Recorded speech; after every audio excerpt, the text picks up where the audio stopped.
Well, good morning. How many of you were not here last week? Don't be shy. Raise your hand. That's all right. I wasn't here either, so it's okay. Actually, a good week to miss because last week we had a little bit of a water issue around here, and we had, I understood, four porta potties for everybody to use. So a good week to miss if you missed last week. If you were here, bless you. You are much better than the rest of us. I had an excuse. I was following my own advice. We talked here a couple of months ago about, when you have vacation, you want to take vacation, especially if you're going to lose your vacation. And so I have like 6 weeks that I was supposed to have before the end of the year, and now I have 5 weeks because I took the week before last off. And so last weekend, Lori and I were over in Annapolis, just kind of chilling, taking kind of a nice, easy, lazy weekend. So it's good to be back with you all. And I thought important, some of you are here for the very first time, and I don't know why you're here. Maybe you're here because, she's really cute or he's cute, and, they're here, so you're going to be here. Or maybe you've come because your parents are in town, and so because your parents in town, they always come to church, and so you're here. Or, maybe you're checking this thing out. I don't know whether you come under duress this morning or out of interest, or, this is where you always come. But sometimes it's important for us to kind of stop and say, you know what? We just need to kind of catch up where we're at. And so since a lot of us missed last week, let me do a little bit of a review of where we've gone. We're on our third week of our November message series, this idea of living generously. This idea of talking about generosity and what it really looks like. And so here's kind of where we've gone. We've talked about that money has this incredible power on those who hold it. And how the danger of that is that not only do we hold it, but sometimes it can end up holding us. And that's one of the reasons Jesus talks so much about this idea of generosity. And also, we've talked about our problem isn't that we don't have wealth, but that we don't know how to do with our wealth. That we hold on to it and we think it's just a little bit, and we miss the idea of more open and more, God's given me everything, and so that's all really His anyways, approach to life.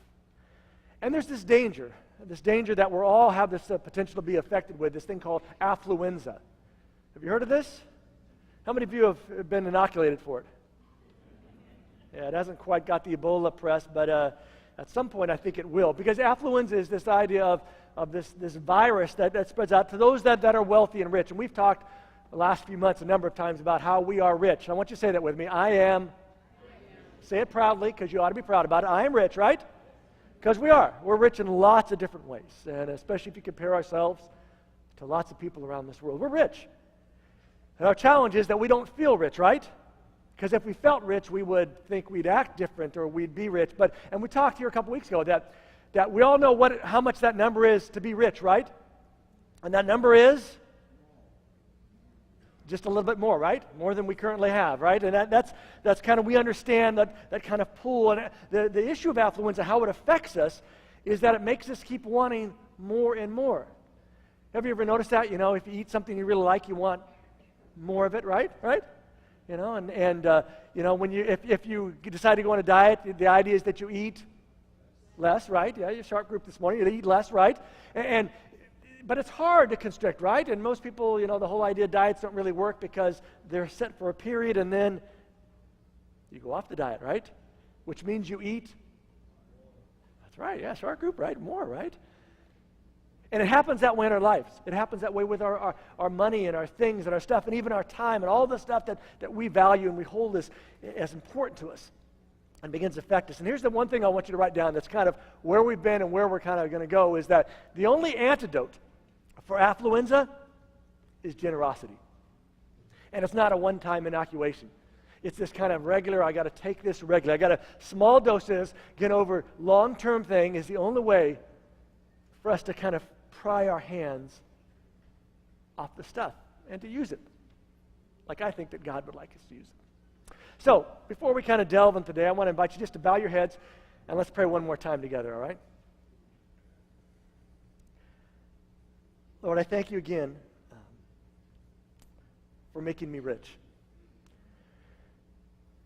Even though I don't always feel like it, I can't hide the fact that when I'm compared to so much, the greatest percentage of this world, I'm not just rich, I come off as filthy rich. And I know it's a hard thing for me to get my mind around. It's a more hard thing for me to live that way.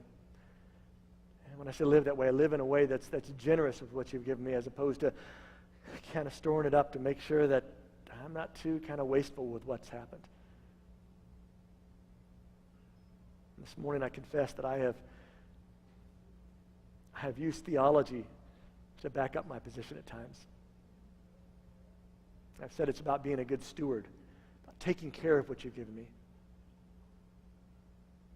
When in reality, it's been about my own fears, my own faults, and my own worries. And today I just ask that you would speak in and through everything that happens today. From those that are putting together these Christmas boxes this morning, and I'll go to kids that don't have anything, to the songs that we sing, to the conversations we have. And that in it and through it all, you would just give us again a picture of what is most valuable in your sight, what brings the biggest smile to your face. So to speak to us now in your name. Amen. How many of you grew up and at some point in your life, your mother, probably your mother, said something to the effect of, eat everything on your plate, clean up all your plate, don't waste any, because think of the starving kids in, yeah, mine was China. I hear some Africa, right? It's different places, different time, different generations. Mine was China, and I remember as a kid thinking, how is my overeating going to help these starving kids in this country? But, to get my mother to kind of leave me alone, you go ahead and finish the plate, or as I would do sometimes, stuff I didn't like, leave it to the last, stuff it in the corners of my mouth, smile at my mom, go in the bathroom, spit it out, flush the toilet, get rid of the evidence, got to go on. But this idea of, waste not, want not, the idea of not wasting, not being wasteful, is kind of all through our society. And the idea of affluenza kind of is the idea that we can be wasteful with things. And there comes a time that I think we all kind of wrestle with this, and I don't know if you've ever been at sort of a big charity function where they're raising money, or maybe you've just gone out to eat with some friends, and you're at dinner and you're dividing up the bill, and you're dividing up who's going to pay how much of the tip, and who's the generous one in the group, who isn't the generous one in the group. We'll kind of ball this balance out. I don't know about you, but there's always this discussion. You ever have to say, you turn to somebody next to you that you know and you kind of trust, and you say, how much did you give? Anybody ever do that? How much did you give? Really? Okay, because you want to feel good, right? You want to feel good that you've given enough to feel, I've been generous, but not so much that people go, you did what? That's stupid. You kind of. And here's the reality. Here's the thing. Nobody wants to feel like a chump, right? Nobody wants to feel like they got taken advantage of. Nobody wants to kind of say, oh, I kind of got caught up in the moment, auction, 50, 50, 75, 75, 100, 100. You keep going, and oh, it's a good cause, and then it becomes a competition, and then you go, I spent how much for these homemade cookies that they didn't even put baking powder in? It doesn't look good, but you kind of get sucked up. Nobody wants to feel like a chump when it comes to things, right? We don't want to waste our money. We don't want to waste our funds. And that's what we're going to talk about today, because Jesus tells this great story. But before we go to the story, I want you just to watch this video clip and this idea, and I want you just to kind of see what it kind of communicates to you and what it teaches to you. Hey guys, so for the last couple of weeks, I've been noticing a homeless guy hanging around this local shopping center that I live next to. And for what people told me is that he's a nice and respectable guy. So today, I'm going to make him think that he just won the lottery. I'm going to give him the supposed winning lottery ticket, take him to the store, and see how much money is won from this ticket. But little does he know is that this is a losing lottery ticket, and the store clerk is in on it. Hope you guys enjoyed the video. Listen, man, I don't really have any money to give you, but I do have this winning lottery ticket. I don't really know how much I won. I can give this to you. Okay? You sure, my man? Yeah, I could take you to the store, and we could get this cash. All right. How's that sound? That's cool, my friend. Let's do this, brother. I just want to see if we won. Oh my God. Guess what? Got $1,000. $1,000? You won $1,000. You're kidding me, right? You're kidding me, right? Not kidding. Come on, man. You kidding me. You Are gotta be kidding me. So lucky. Okay, here's your money. 1, 2, 3, 4, 5, 6, I'm not kidding you, man. 8, 9, 10. Okay?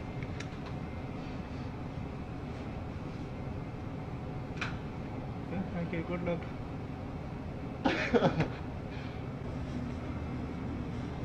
I want to share it, my friend. Oh, come on. That's all yours, man. Just share it, my man. No, that's all yours, This man. right here will be enough for me. It's all good. I would like to share it with you, big guy. You earned it. You won the lottery, man.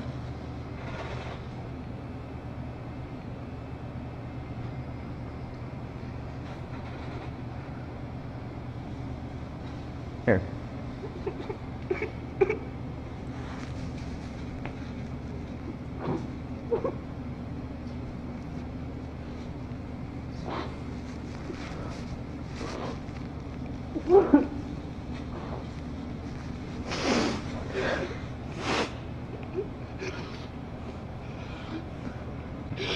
Come on, let's get out of here. I've been doing this for a long time. A long time.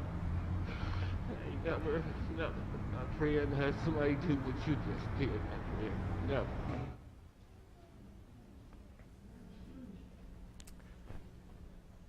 So here's my question for you. I don't want you to raise your hand. How many of you, as you saw that, again, don't raise your hand, how many of you, as you saw that, thought to yourself, but yeah, that was great, but he was a homeless guy. And I bet he blew that $1,000 on booze or cigarettes or something stupid.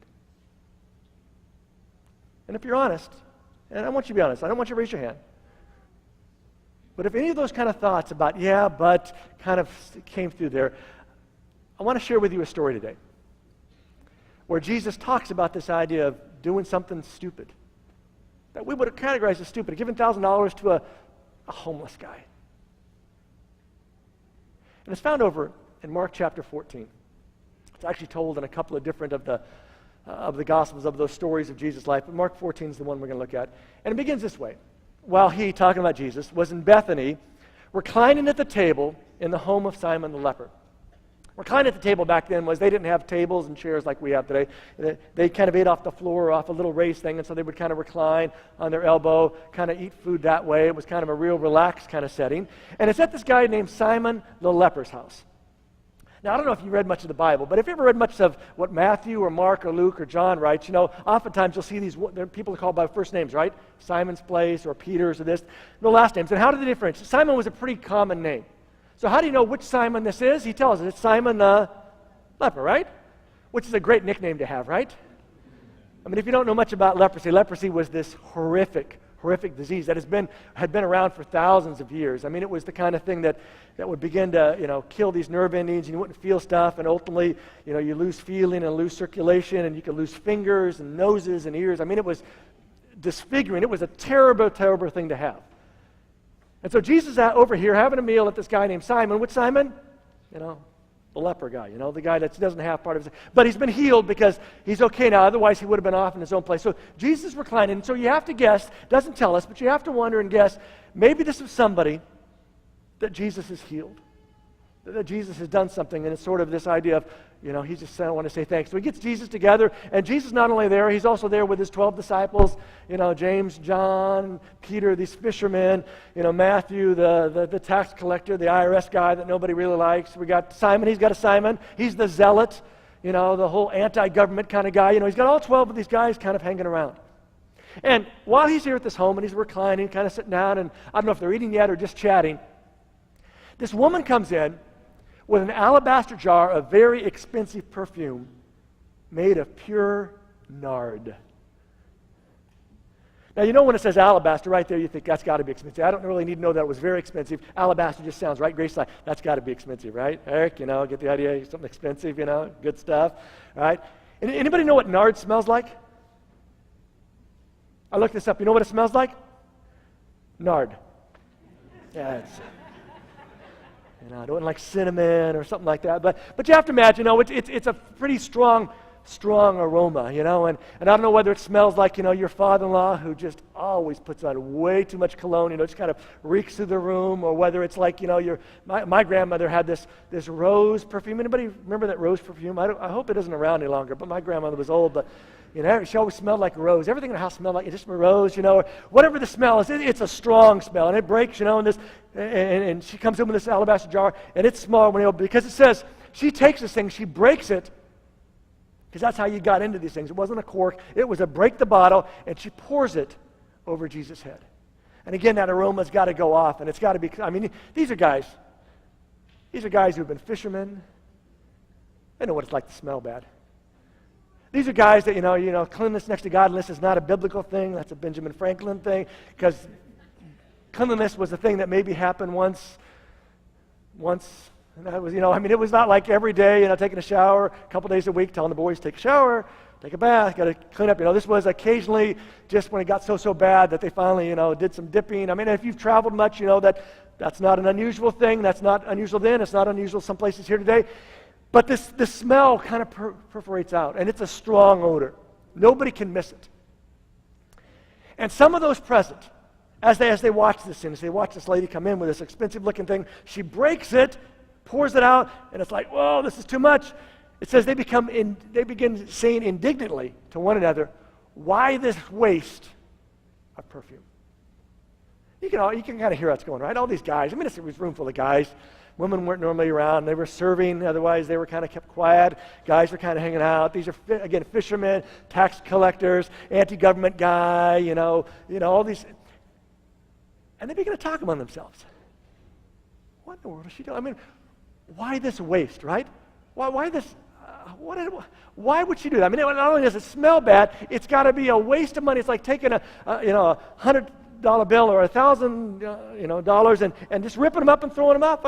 How foolish is that? And they begin to just kind of steam over this whole thing. And it says, they say to themselves, this perfume could have been sold for more than a year's wages. And I want you to know how crazy, how foolish they think this is, because here's what it would look like in our context.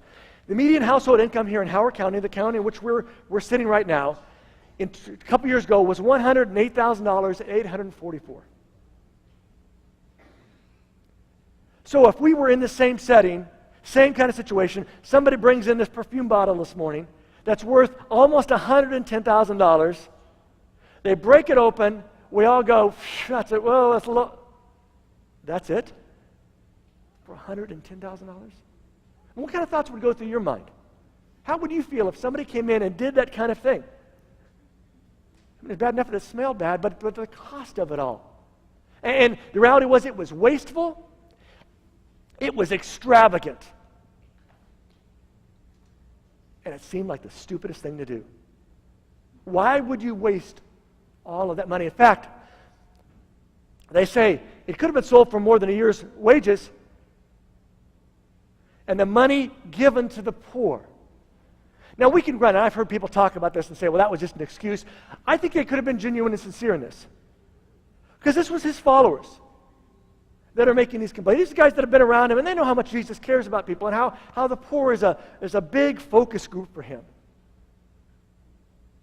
And think of what you could do with $108,000 for the poor. I know a number of you work for nonprofits. How would you like it if we came tomorrow and said, here's a check? You came today and said, here's a check. $108,000. Help some people. Could you help some people? You would be going, not only could I help some people, I could help some people for either a long time or a whole mess of people, because that's a huge amount of money. And people are going to starve. People are going to go without because she had to go out and get this expensive perfume and pour it on Jesus' head.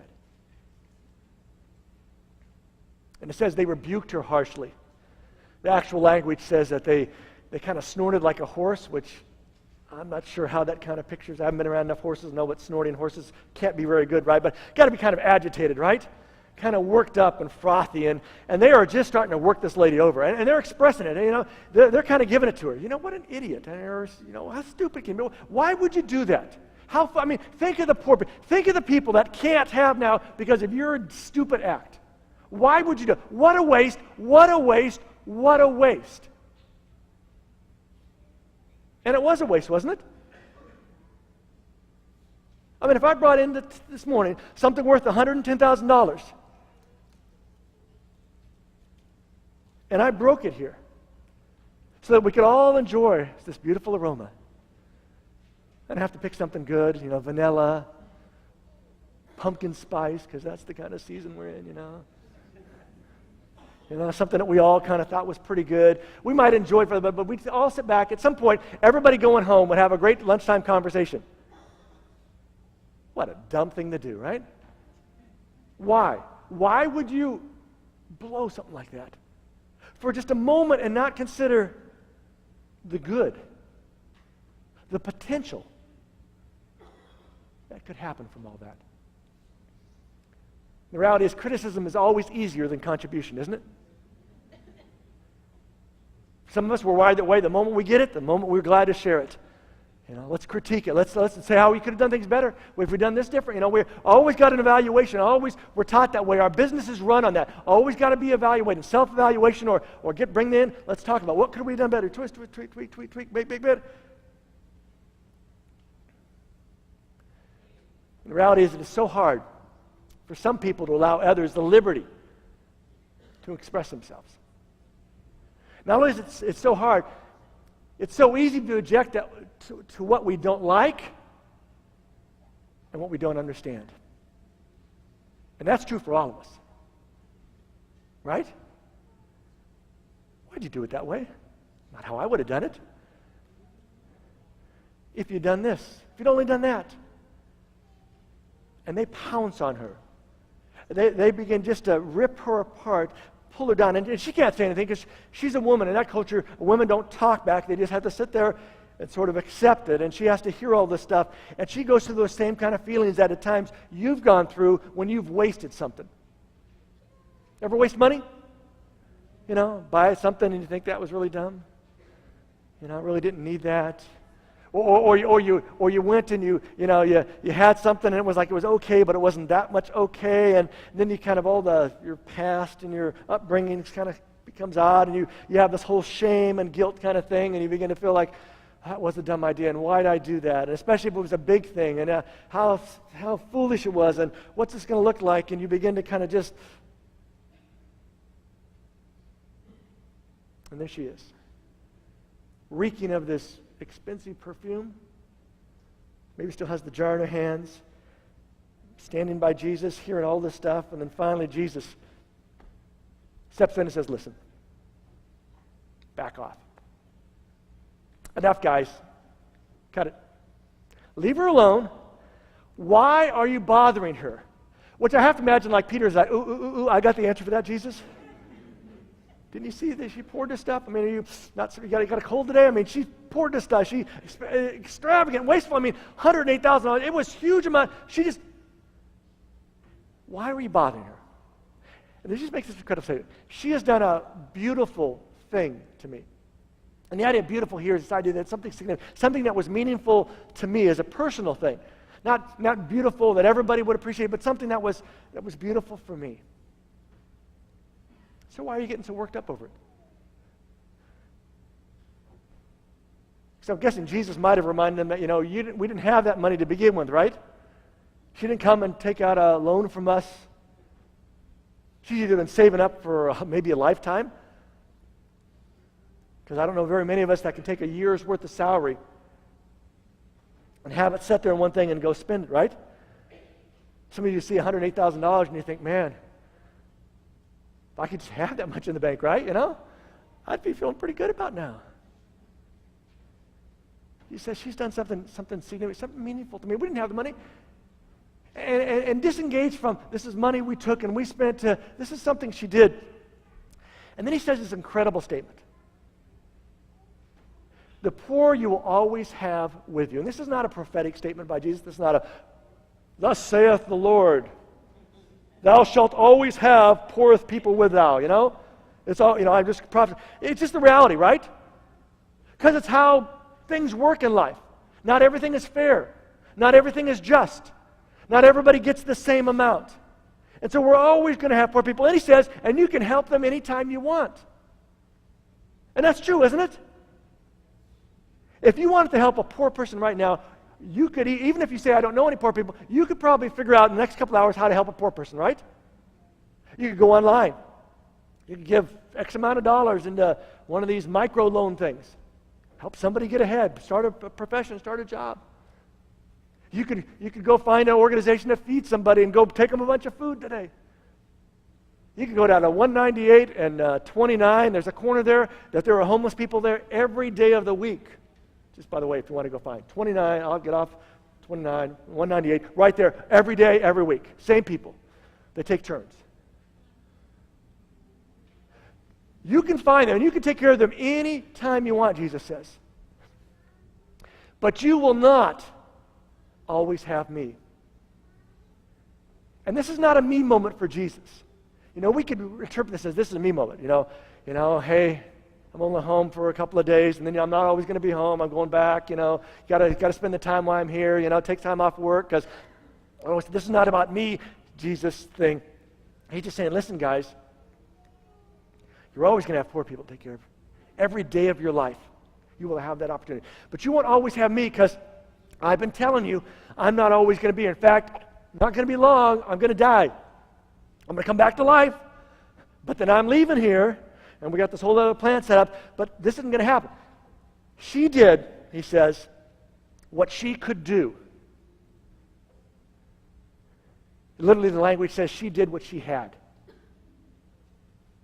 She either had the money or she had this alabaster jar with this incredibly expensive perfume in it. It may have been an heirloom passed down from generations. That's what she had. Because that's what she had, that's what she did.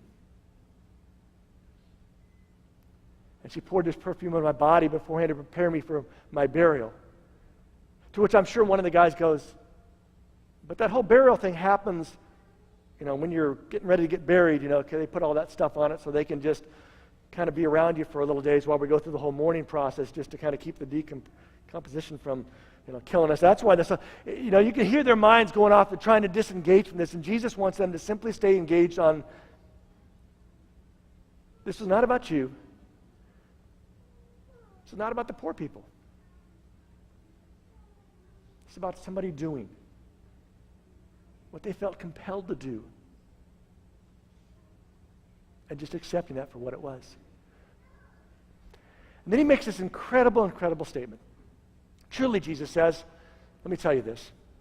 Wherever the gospel is preached throughout the world, wherever stories are told, Jesus says, about me, about my life, about the things that I taught, the people that I healed, all the things that I did, whenever the story is told that I have died for everybody's sins, not just the people that accept me, everybody's sins have been paid for, have been carried by me.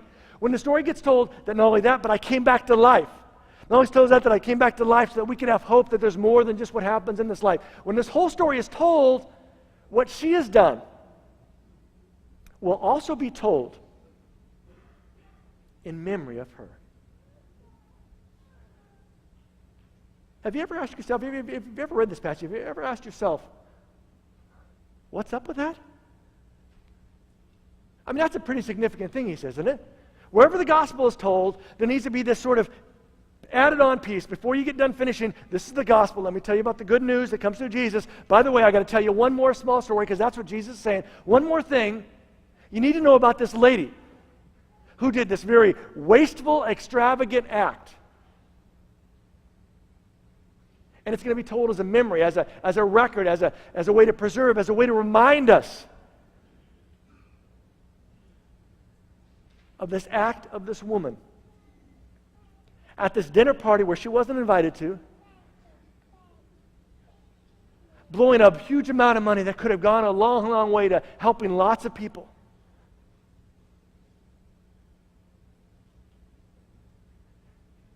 The statement that pushed her above and beyond. And then you have this final statement to this whole story as Mark looks at it. He says, then Judas Iscariot, one of the 12, went to the chief priest to betray Jesus to them. The final stick that broke for him, the final thing that finally got to Judas. And he said, you know what? I cannot deal with kind of wasteful, extravagant, foolish kind of stuff. Because it's not right. Waste not, want not. How can we help people if people don't give us the money to help people with? How can you justify giving a year's worth of salary for a moment? Now, John will, as he tells this story, will chip in this little sidelight. He says, talking about Judas said this idea of, could have been sold for a huge amount of money and helped a lot of the poor. He says he said this not because he cared about the poor, but because he was a thief. He carried around the money bag and would help himself from it. And so you can understand, if I could get $108,000 in the basket this week, and I carry the basket around, life could get pretty good for me, right? But there's this other element in there. It's not just that he was a thief, and that's the rationale for it. There's this other element that he says, I can't deal. I can't deal with allowing people to be generous in a way that they want to be generous. I can't deal to be around people who would allow somebody to do this something that is so wasteful, so extravagant, so over the top, and not fix them on it, not straighten them out over it. I saw this great quote from a pastor, Stephen Furtick. You cannot be grateful for something you feel entitled to. And Judas, as he holds that money bag, he apparently feels entitled to it. And you cannot feel grateful for what you feel entitled to. And if we're honest this day, and I hope we are, we feel entitled to lots of things. I don't know what you feel entitled to. Maybe it's your job, your career. Maybe it's your relationship. Maybe it's your standing in that relationship. Maybe it's your car. Maybe it's your bank account. Whatever the thing is that you kind of feel entitled. That this is, I've earned it. It's mine. I deserve it. You can't feel entitled to something and be grateful for it at the same time.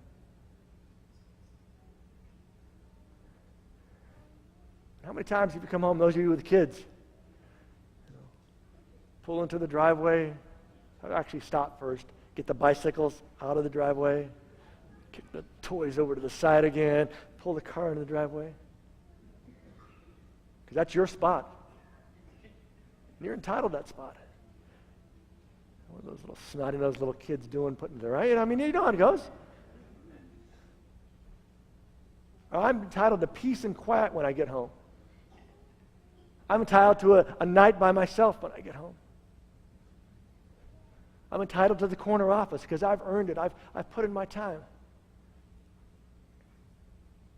I don't know what your entitlement is. But here's the gospel truth. You're not entitled to anything. And I'm not entitled to anything. Just because I got the job doesn't mean I have any entitlements that go with it. Just because I have the house doesn't mean I'm entitled to.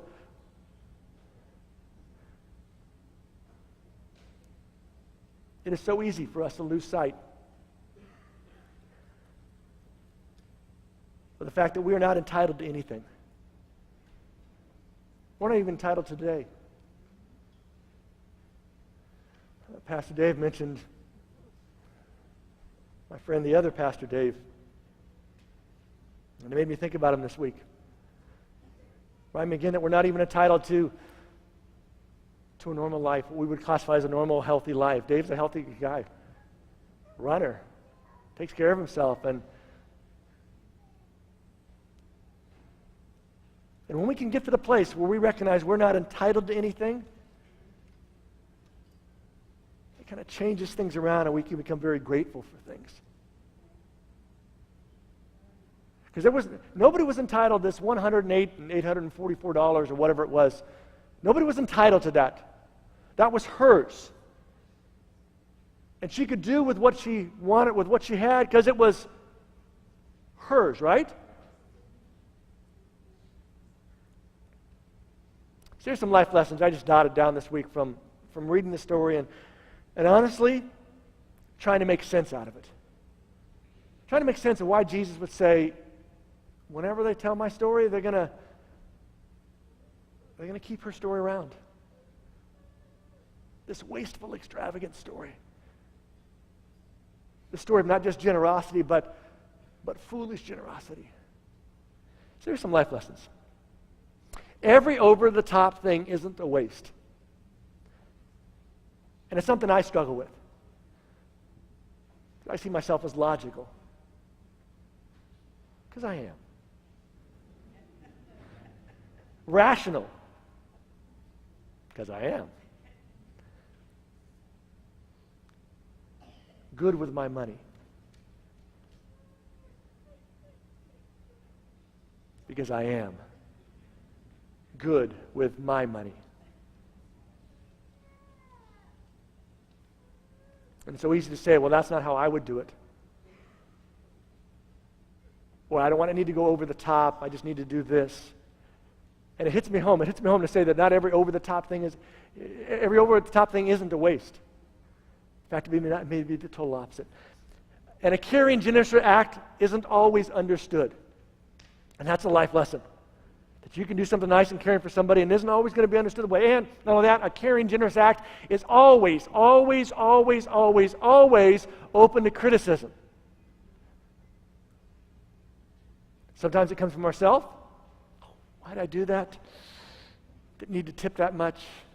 Didn't need to bid that high. Could have got it for here. Or from outside. Why would you spend that money? Why would you blow it? Why would you do that? The real life lessons for me is that stinginess darkens my perception, just like it did those Jesus' 12 closest followers on that day. Just like it does in my life at times. And the truth of the matter is, stinginess is always lurking. Not for all of us, but for a good percentage of us, it's always there. To hold back, to risk a little less, to not go over the top, to not, how much did you give? Okay, I feel good about just about that amount, somewhere in there, maybe a little bit more, so I look a little more generous than you, but not so much more that's... So let's talk about the stinginess. Let's just close this way. How to break stinginess I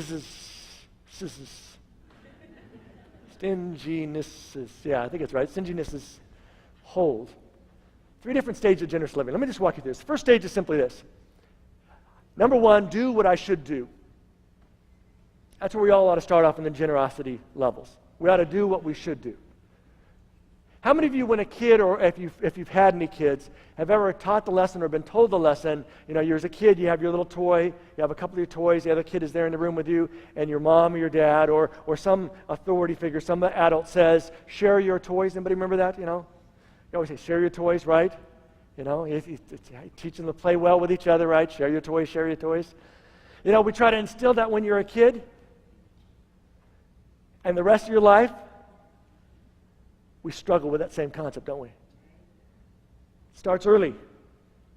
But that lesson they try to teach is what you should do, you should share with others. Why?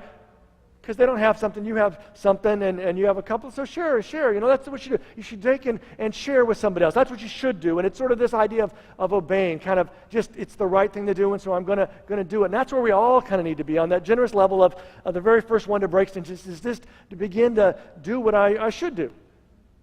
And that's it. And if you're at that stage, you've already, you kind of do what you should do, I would offer you a second stage. And the second stage is this: to do what I could do. In other words, what is it within my capacity that I could do? And I'm doing what I should do, but is there a little bit more that I could do? And yeah, it'll be a little bit of a sacrifice, not a huge sacrifice, but enough to make me go, You know, I was really thinking of stopping at Baskin Robbins on the way home, but boy, that milkshake would be really good today. I've had a tough day, you know. You begin that whole process. I could do it, but, you know, and to make that step up, I begin to do what I could do because it's a little bit of a sacrifice, but it's doing what I could do within my capacity. And if you can kind of get to that level, the next way to really break stinginess holds in our life is to do what I would do. To do what I would do if I had enough to do what I would do if I had enough to do it. Because, as we said the first week, we always think that if I had more, I'd give more because I'd have more, so I'd give more. And I'll say I'll give 10%, you know, and if I get $10, $1 is not a big deal. $100, throw a 10 in there, not a big deal. $1,000, throw 100 in there, it's a little bit more of a deal. Get 10,000, I throw 1,000 in there, it becomes I need to stop and think about this. I need to pray about this kind of moment, right? Get 100,000, I'm counting out $10,000. I need to stop and really pray about this, right? And we've convinced ourselves that the more I had, the more I would be. You know, I'd go more and above, and what happens is it shrinks down. And stinginess is always there lurking to pull us back, to not let us go forward. And I don't know about you, but I read this story of this woman, and it hits me the same way as that video we watched. And there's that part of me that says, but you know, it's a waste. But you know, it's just going to be blown on booze and cigarettes.